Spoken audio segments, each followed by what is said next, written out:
జమ్మూ కాశ్మీర్లో national conference అధ్యక్షుడు మాజీ సీఎం ఫరూక్ అబ్దుల్లా హత్యాయత్నం నుంచి త్రుటిలో ప్రాణాలతో బయటపడ్డారు. జమ్మూలోని గ్రేటర్ కైలాష్ ప్రాంతంలో ఉన్న రాయల్ పార్క్లో నిన్న సాయంత్రం ఓ వివాహ వేడుకకు హాజరైన సమయంలో ఈ ఘటన చోటు చేసుకుంది.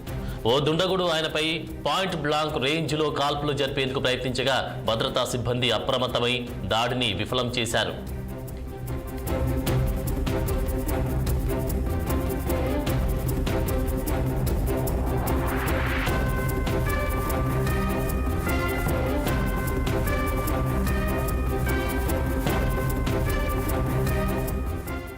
ఫరూక్ అబ్దుల్లా వేడుకలో ఉండగా ఒక వ్యక్తి ఆయనకు అత్యంత సమీపంగా వేడుక నుంచి వచ్చారు.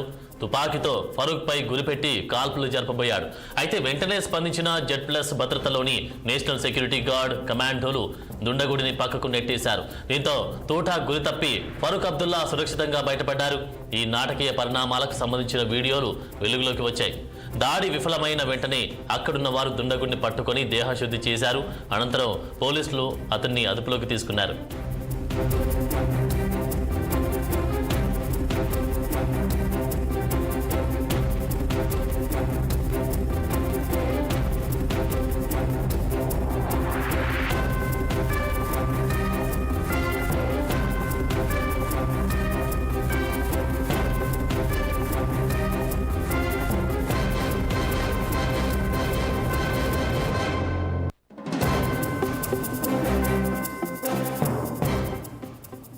నిందితుడిని జమ్మూలోని పురాణాస్ మండికి చెందిన కమల్ సింగ్ జమ్మల్వా గుర్తించారు.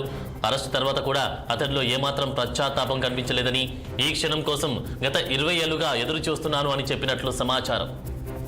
ఈ ఘటనపై ఫరూక్ కుమారుడు సీఎం ఒమర్ అబ్దుల్లా తీవ్రంగా స్పందించారు. ఇది ఖచ్చితంగా తన తండ్రిపై జరిగిన హత్యాయత్నమేనని ఎక్స్ వేదికగా పేర్కొన్నారు. అల్లా దయ వల్ల కన్న తండ్రి త్రుటిలో తప్పించుకున్నారు.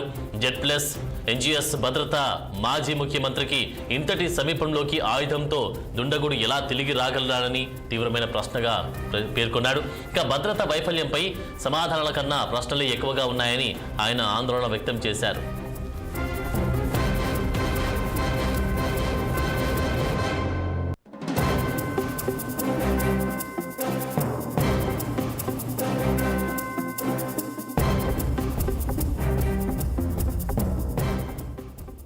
ఘటన సమయంలో ఫరూక్ అబ్దుల్లా వెంట ఉప ముఖ్యమంత్రి సురీందర్ చౌదరి, సీఎం సలహాదారు నాసీర్ సోఘామి కూడా ఉన్నారు.